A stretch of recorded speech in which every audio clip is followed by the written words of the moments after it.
Hola, buen día, bienvenidos a un nuevo video en Reuma TV. El día de hoy hablaremos acerca de la osteodistrofia renal, también denominada alteraciones osteominerales asociadas a la enfermedad renal crónica, o CKD-MBD por sus siglas en inglés, que significan Chronic Kidney Disease Mineral Bone Disorder. Bueno, comenzaremos hablando acerca de la definición.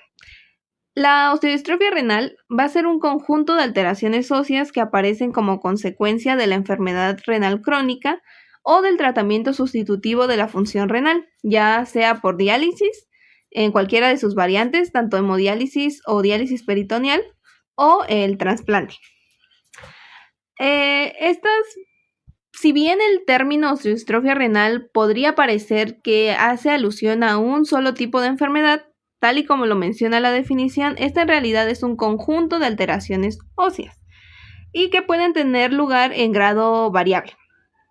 La mayoría de estas patologías óseas son de origen metabólico y van a abarcar desde formas de alto remodelado óseo hasta formas de bajo remodelado óseo.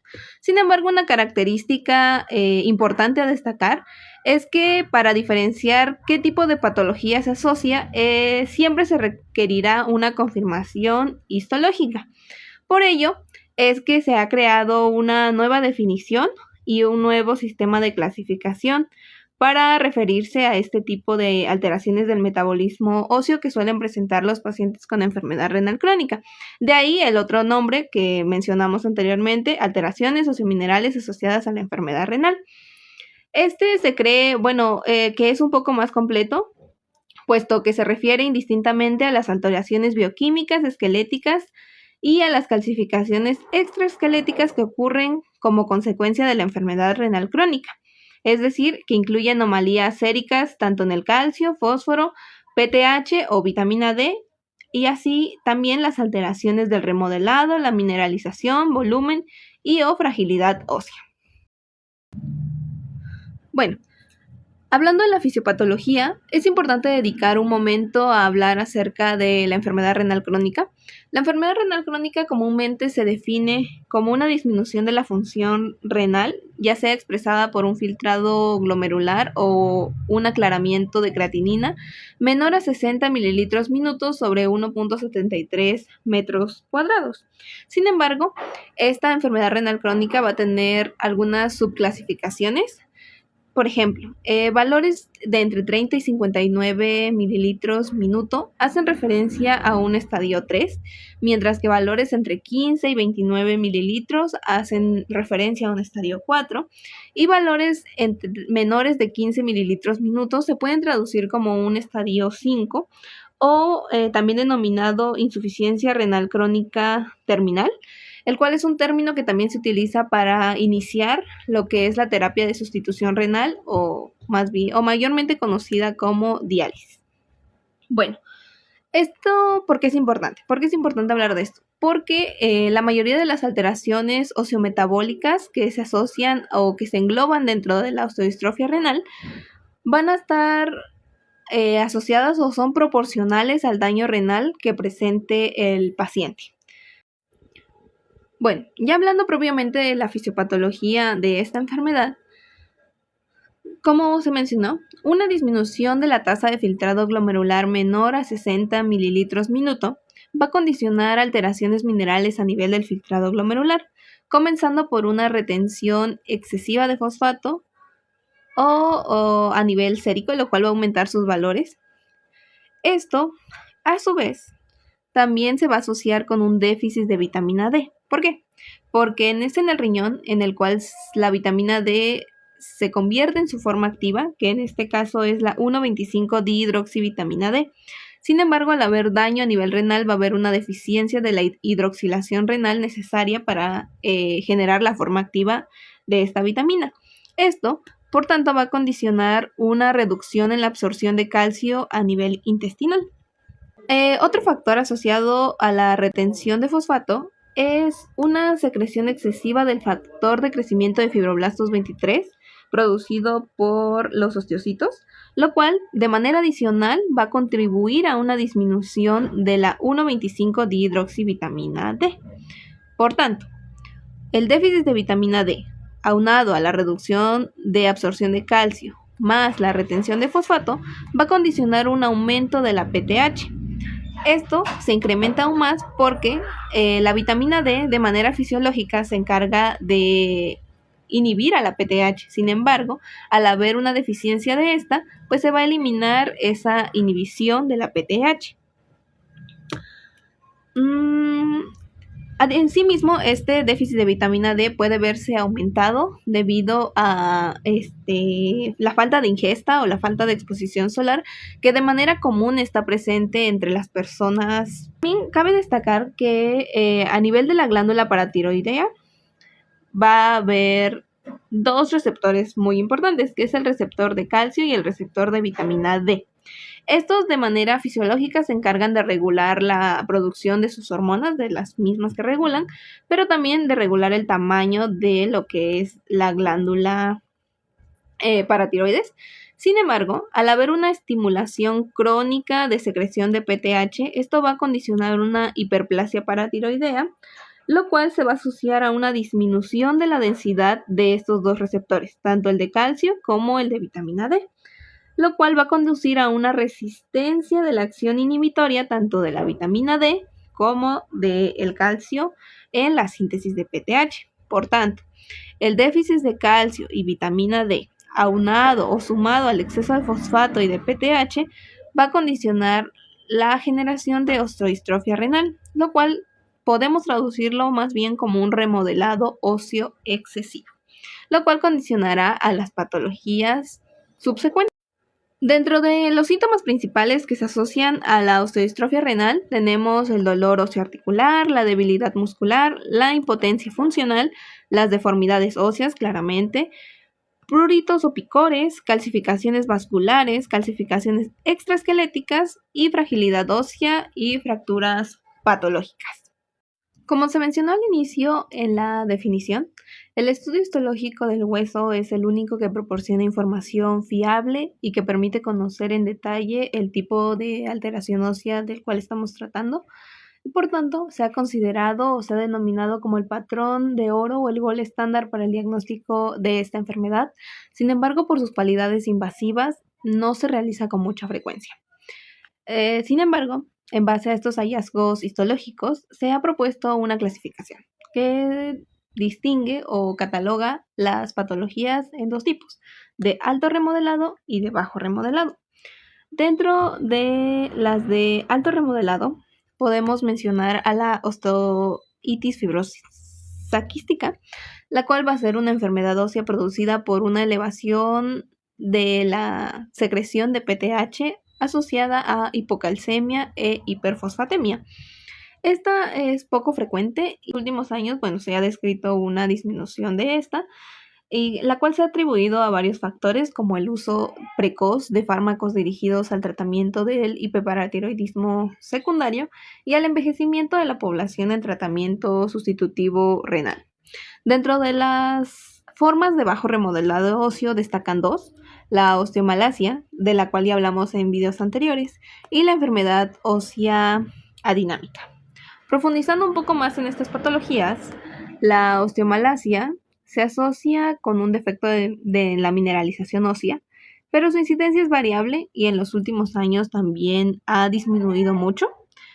Dentro de los factores asociados a su desarrollo se mencionaban o se destacaban principalmente aquellos relacionados con el tratamiento de depurador extrarrenal, como lo es el aluminio proveniente del agua de diálisis o el tratamiento con captores de fósforo que también contenían aluminio.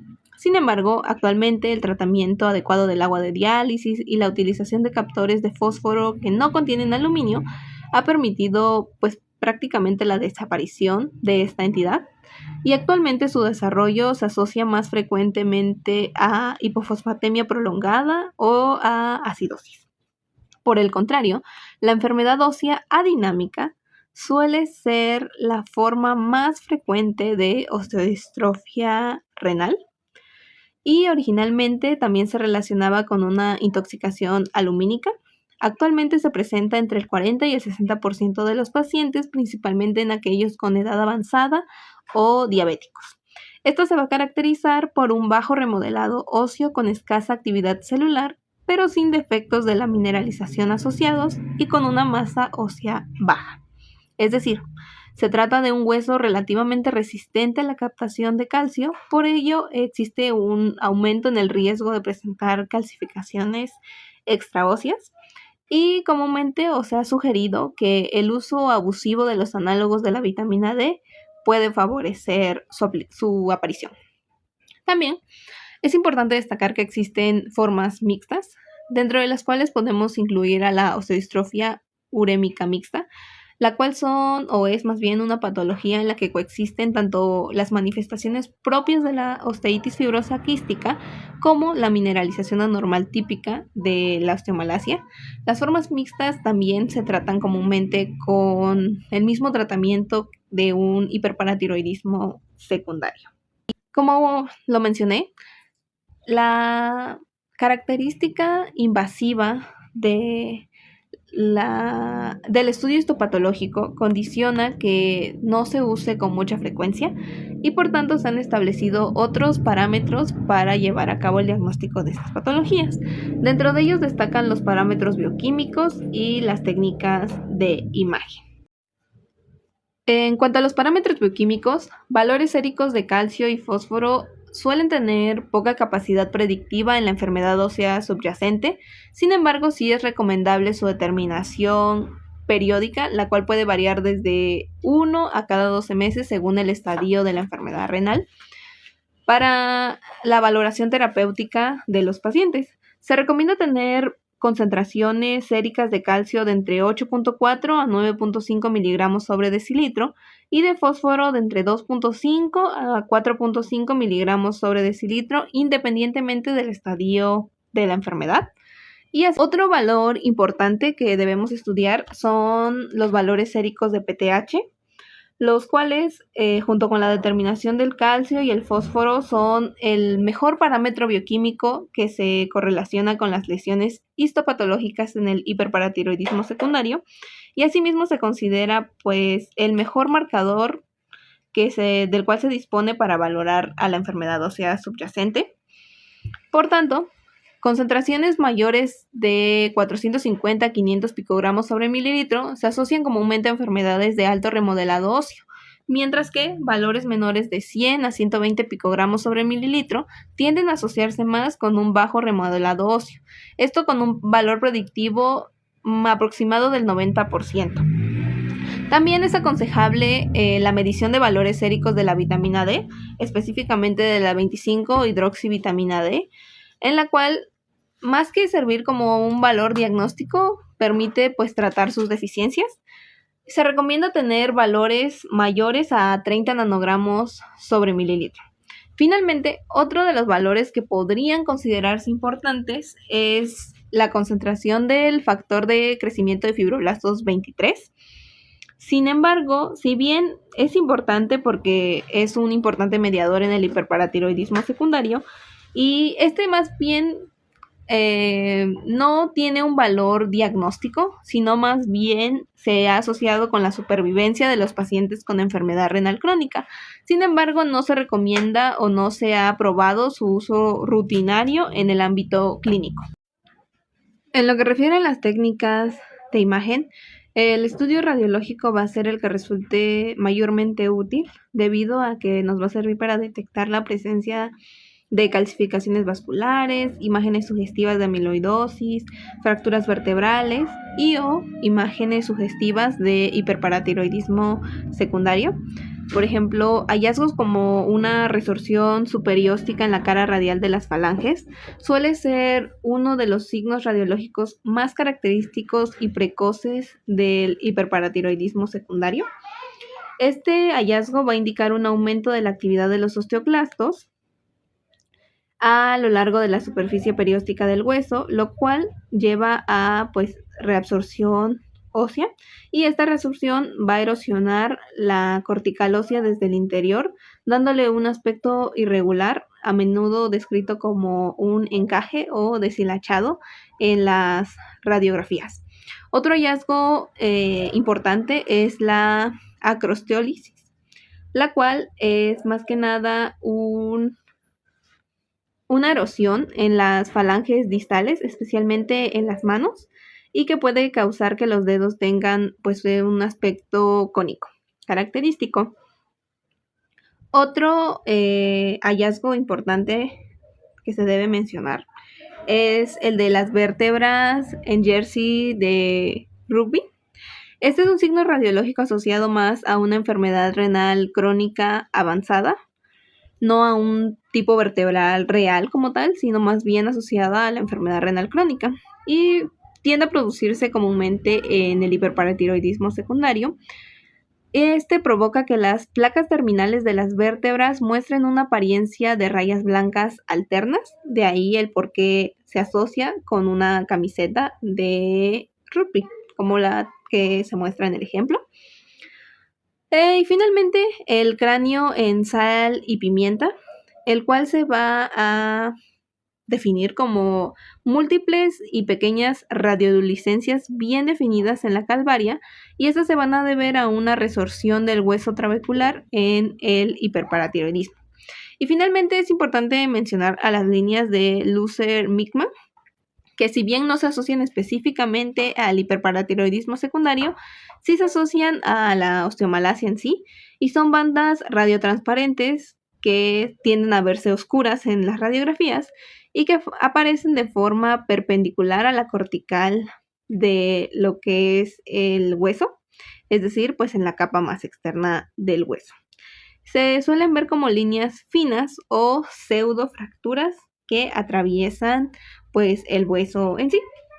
Otros de los estudios o técnicas de imagen que son comúnmente utilizados son la densitometría ósea, la biopsia ósea transiliaca, la ecografía carotidia, el análisis de la velocidad de la onda de pulso carótido femoral, la angiotomografía, la tomografía computarizada y la tomografía computarizada por haz de electrones. Sin embargo, la mayormente recomendada y la de mayor uso tiende a ser la técnica radiológica.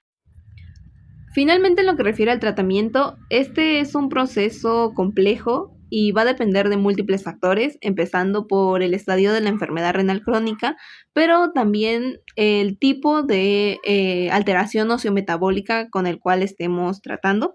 Sin embargo, lo principal es empezar con lo que es una restricción proteica, la cual busca más que nada mantener valores séricos normales de tanto calcio como fósforo y valores normales de lo que es la vitamina D. Sin embargo, dependiendo los valores séricos tanto de calcio como de fósforo a nivel plasmático, se va a recomendar el uso de captores de fósforo, dentro de los que se incluyen el carbonato de calcio, el acetato cálcico, el carbonato de pantano y el carbonato de sebelamer. Estos dos últimos son o están indicados principalmente en aquellos casos en los cuales hay un aumento del calcio sérico, puesto que ya ninguno de estos dos contiene calcio. También en ocasiones se recomienda el uso de hidróxido de aluminio, pero únicamente por tiempos cortos y con un estricto control laboratorial de la concentración de aluminio, donde valores mayores a 60 microgramos sobre litro ya son indicativos de una sobrecarga de aluminio. Asimismo, en el caso de existir una hiperfosfatemia refractaria, se recomienda el incremento tanto del tiempo como de la frecuencia del uso de diálisis para tratar este tipo de alteraciones. Otro parámetro importante a considerar es la concentración de calcio. Sin embargo, este va a ser controlado principalmente por medio de lo que es la dieta, en la cual se aconseja no exceder 2 gramos de calcio elemento al día, tanto incluyéndolo en la dieta como aunado al uso de los captores de fósforo. También es importante tener un control estricto de los valores de la PTH, que deben mantenerse o se recomienda mantenerse entre 150 y 300 picogramos sobre mililitro, evitando valores tanto menores de 100 como mayores de 500. Cuando haya un aumento progresivo de los valores de PTH, se va a recomendar el uso de metabolitos activos de la vitamina D, dentro de los cuales destacan el calcitriol y el alfa-calcidiol. El calcitriol se recomienda en dosis de 0.25 a 0.5 microgramos cada 24 o 48 horas, mientras que del alfa-calcidiol este es habitualmente utilizado en dosis de 0.25 a 0.5, pero cada 24 horas. También pueden indicarse activadores selectivos del receptor de vitamina D, como lo es el paricalcitrol, el cual se recomienda en dosis de 1 a 2 microgramos cada 24 a 48 horas o 2 microgramos, pero 3 veces por semana. También tenemos por otro lado a los calcimiméticos, como lo es el Cinacalcet, el cual se recomienda en dosis de 30 miligramos al día, los cuales son agentes que se van a unir al receptor de calcio en la glándula paratiroidea y van a modificarse para aumentar su sensibilidad a las concentraciones del calcio extracelular y de esta manera generar una acción inhibitoria sobre la PTH. Finalmente, tenemos como ya un caso extremo, el uso de lo que es la paratiroidectomía, la cual se va a indicar cuando todas las medidas antes mencionadas pues no hayan funcionado y el control de la PTH pues haya sido ineficaz. Sin embargo, van a existir algunas indicaciones específicas en las cuales realizarla, como son el hiperparatiroidismo secundario con una hipercalcemia resistente a las alternativas médicas, como lo mencioné, un hiperparatiroidismo primario en pacientes con enfermedad renal crónica, pacientes con calcifilaxis y una PTH mayor a 500 picogramos sobre mililitro que no respondan al tratamiento conservador, o pacientes que presentan otras complicaciones asociadas como lo son el dolor óseo severo, una anemia refractaria y rupturas tendinosas. Finalmente, también se recomienda el uso de bifosfonatos. Sin embargo, este tratamiento en pacientes con enfermedad renal crónica debe valorarse con cautela y va a estar asociado a al filtrado glomerular que presente el paciente. Bueno, esto fue todo por el video. Muchas gracias por su atención. Espero que hayan aprendido algo nuevo y que esto les haya servido. Muchas gracias. Nos vemos la próxima semana.